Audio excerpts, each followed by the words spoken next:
ప్రజా టీవీకు స్వాగతం. వార్తలు ప్రారంభించే ముందు ముఖ్యాంశాలు మీకోసం. ఆర్టీజీఎస్ పై సచివాలయంలో అధికారులతో ముఖ్యమంత్రి నారా చంద్రబాబు నాయుడు సమీక్ష.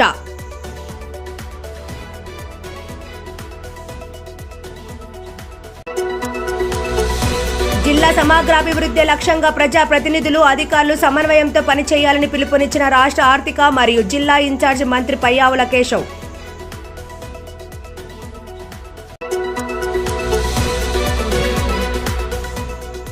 భూబకాసురులు వైసీపీ నేతలు, అక్రమాలు రెవెన్యూ సదస్సుల్లో బయటపడుతున్నాయన్న ఎమ్మెల్సీ అనురాధ.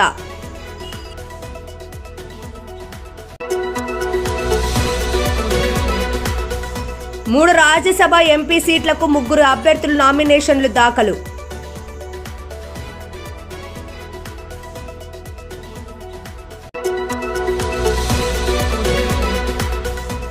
మంచు మోహన్ బాబు ఇంటి వద్ద ఉద్రిక్తత. మంచు విష్ణు, మంచు మనోజ్ బౌన్సర్ల మధ్య ఘర్షణ.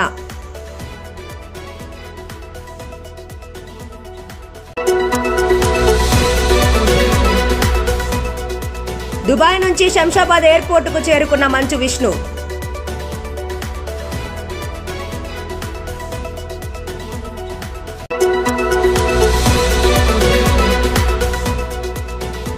ఆర్థిక మరియు నంద్యాల ఇన్ఛార్జి మంత్రి పయ్యావుల కేశవ్ను మర్యాదపూర్వకంగా కలిసిన కమ్మ సంఘ నేతలు. రియల్ టైమ్ గవర్నెన్స్ పై అమరావతి సచివాలయంలో ముఖ్యమంత్రి చంద్రబాబు నాయుడు అధికారులతో సమీక్ష నిర్వహించారు.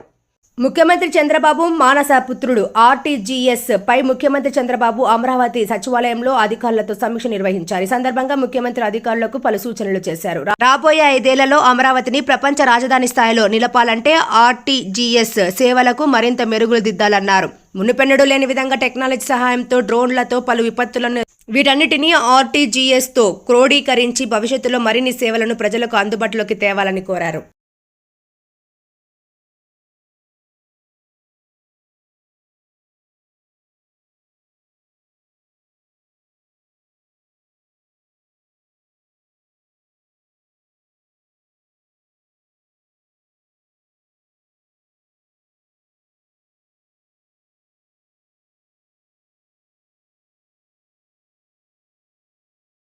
జిల్లా సమగ్రాభివృద్ధి లక్ష్యంగా ప్రజా ప్రతినిధులు, అధికారులు సమన్వయంతో పనిచేయాలని రాష్ట్ర ఆర్థిక ప్రణాళిక మరియు వాణిజ్య పన్నులు మరియు జిల్లా ఇన్ఛార్జి మంత్రి పయ్యావుల కేశవ్ పేర్కొన్నారు.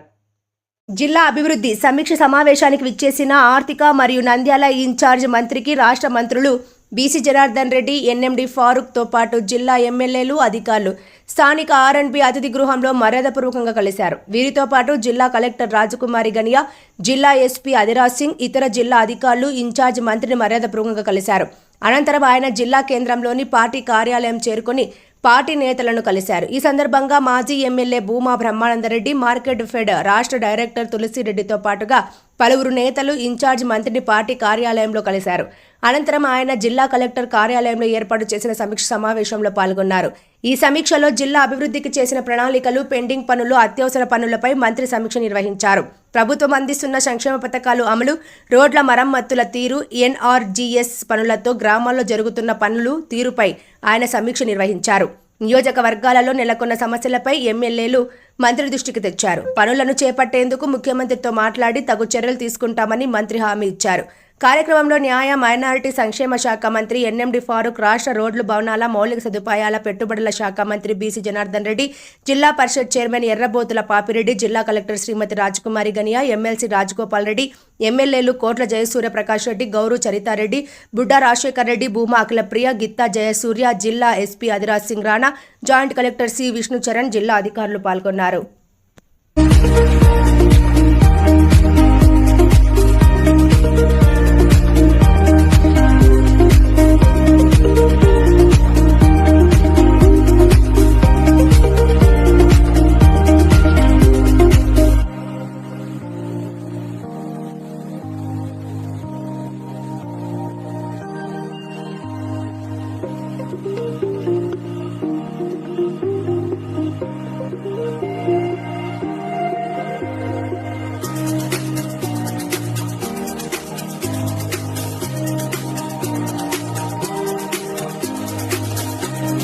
భూబకాసురులు, వైసీపీ నేతల అక్రమాలు రెవెన్యూ సదస్సుల్లో ఒక్కొక్కటిగా బయటపడుతున్నాయని ఎమ్మెల్సీ పంచుమర్తి అనురాధ ఆగ్రహం వ్యక్తం చేశారు.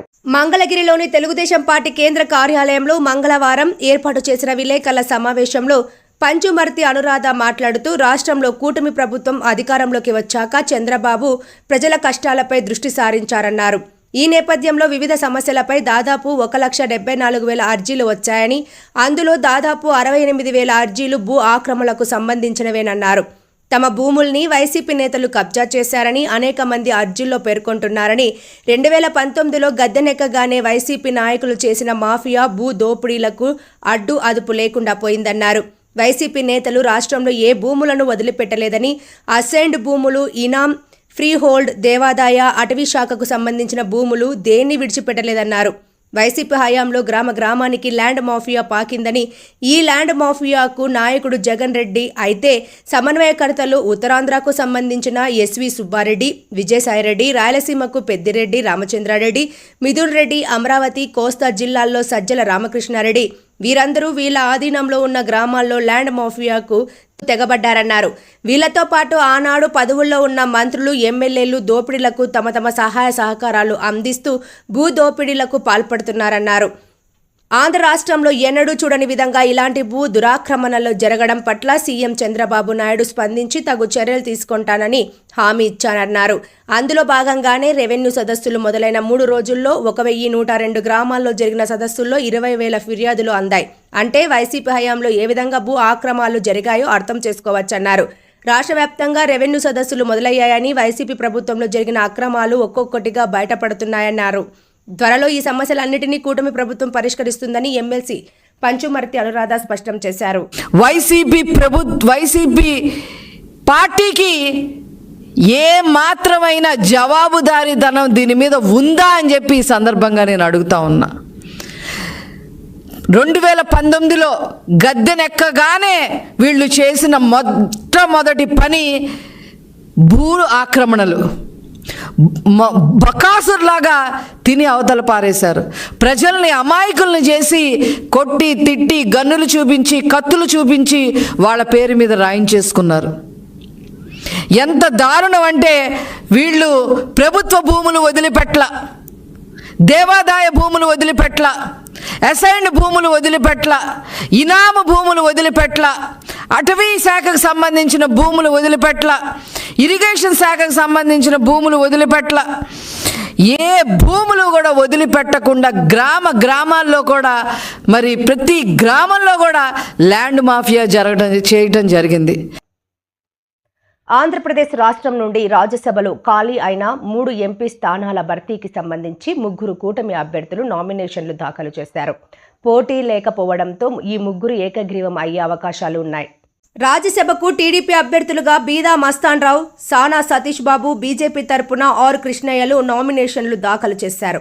మంగళవారం అసెంబ్లీ భవనంలో రాజ్యసభ ఎన్నికల రిటర్నింగ్ అధికారి ఆర్ వనితారాణి వద్ద రాజ్యసభ ఎంపీ అభ్యర్థులుగా వారు నామినేషన్లను దాఖలు చేశారు. 3 రాజ్యసభ స్థానాలకు 3 అభ్యర్థులే నామినేషన్లు దాఖలు చేయడంతో నామినేషన్ల పరిశీలన, ఉపసంహరణల గడువు అనంతరం వారి ఎన్నిక ఏకగ్రీవం కానుంది. ఈ నామినేషన్ల దాఖలు సమయంలో అభ్యర్థుల తరపున ఆయా పార్టీల ప్రతినిధులు, రాష్ట్ర మంత్రులు నాదెండ్ల మనోహర్, కొల్లు రవీంద్ర, అనగాని సత్యప్రసాద్, సత్యాకు, మారు యాదవ్, కె అచ్చెన్నాయుడు, పి నారాయణ, పలువురు ఎమ్మెల్యేలు తదితరులు పాల్గొన్నారు. ప్రముఖ సినీ నటుడు మంచు మోహన్ బాబు కుటుంబ గొడవలు చిలికి గాలివానగా మారుతున్నాయి. మంచు మోహన్ బాబు ఇంటి వద్ద ఉద్రిక్తత నెలకొనగా విష్ణు, మంచు మనోజ్ బౌన్సర్ల మధ్య ఘర్షణ జరిగింది. ప్రముఖ సినీ నటుడు మంచు మోహన్ బాబు కుటుంబ గొడవలు చిలికి గాలివానగా మారుతున్నాయి. ఈ నేపథ్యంలో మంచు మోహన్ బాబు ఇంటి వద్ద ఉద్రిక్తత నెలకొంది. మంచు మనోజ్, విష్ణు బౌన్సర్ల మధ్య గొడవ నెలకొంది. ఈ సందర్భంగా మంచు మనోజ్ మాట్లాడుతూ కుటుంబ గొడవ విషయంలో పోలీసుల ఏకపక్ష వైఖరి వ్యవహరిస్తున్నారని ఆరోపించారు. తాను ఫిర్యాదు చేస్తే ఎస్ఐ భద్రత ఇస్తామని హామీ ఇచ్చారని, ఇప్పుడు కానిస్టేబుల్ వచ్చి నా బాడీ గార్డులను బయటకు పంపించి వేరే మనుషులను ఇంట్లోకి పంపిస్తున్నారని ఆరోపించారు. ఈ విషయంపై పోలీసులపై ఉన్నత అధికారులకు ఫిర్యాదు చేస్తామని మంచు మనోజ్ మీడియాకు వివరించారు.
చెప్పండి మనకి ప్లీజ్ కొంచెం సైలెంట్.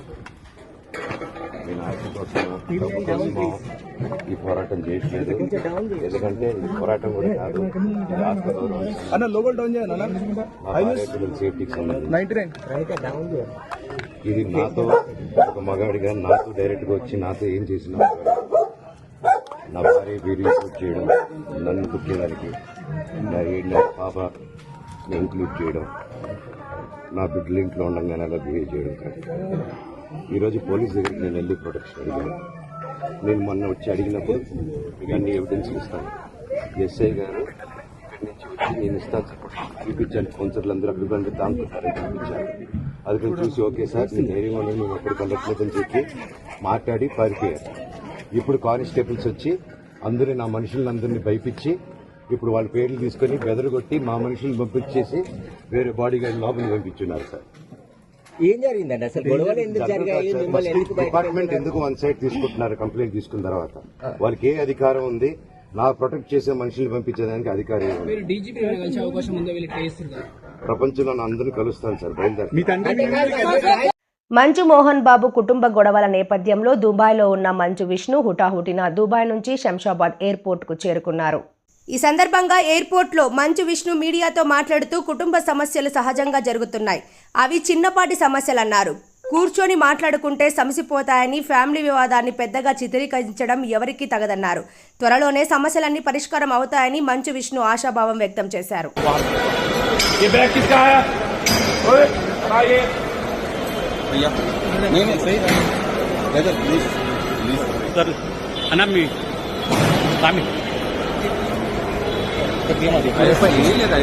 అంటే మామూలుగా గొడవలు అవుతున్నాయి కదా, దాని విషయం మీరు ఎట్లా భావిస్తారు? ఫ్యామిలీ ఇష్యూస్ ఇవన్నీ రిజాల్వ్ అవుతాయి. గురించి ప్రతి ఇష్యూ చేసే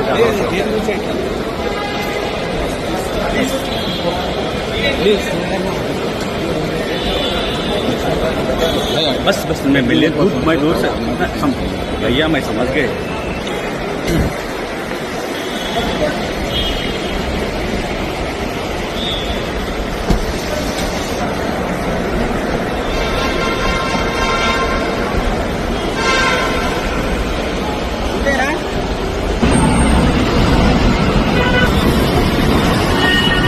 నంద్యాల జిల్లా అభివృద్ధి సమీక్ష సమావేశానికి విచ్చేసిన ఆర్థికి మరియు నంద్యాల ఇన్ఛార్జ్ మంత్రి పయ్యావుల కేశవ్ను నంద్యాల జిల్లా కమ్మ సంఘ నేతలు మర్యాదపూర్వకంగా కలిశారు. జిల్లా కేంద్రానికి విచ్చేసిన మంత్రికి స్థానిక R&B గెస్ట్ హౌస్లో టీడీపీ నేతలు, కమ్మ సంఘ నేతలు మర్యాదపూర్వకంగా కలిశారు.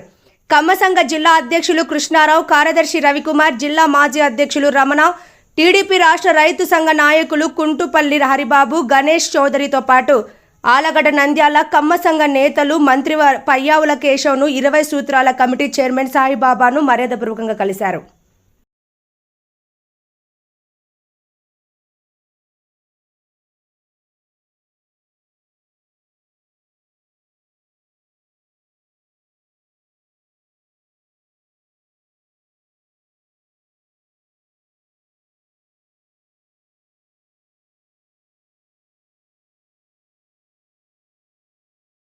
వార్తలు ముగించే ముందు ముఖ్యాంశాలు మరోసారి.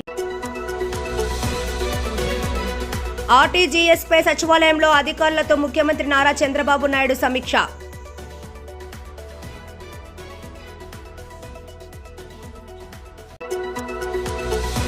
జిల్లా సమగ్రాభివృద్ధి లక్ష్యంగా ప్రజా ప్రతినిధులు అధికారులు సమన్వయంతో పనిచేయాలని పిలుపునిచ్చిన రాష్ట్ర ఆర్థిక మరియు జిల్లా ఇన్ఛార్జి మంత్రి పయ్యావుల కేశవ్.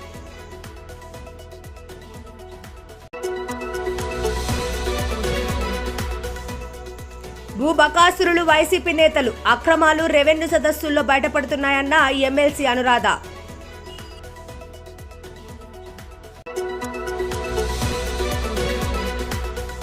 మూడు రాజ్యసభ ఎంపీ సీట్లకు 3 అభ్యర్థులు నామినేషన్లు దాఖలు.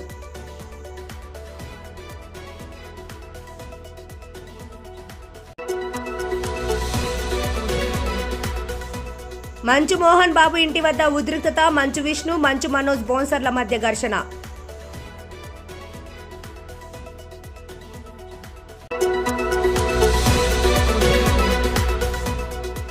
దుబాయ్ నుంచి శంషాబాద్ ఎయిర్పోర్టుకు చేరుకున్న మంచు విష్ణు.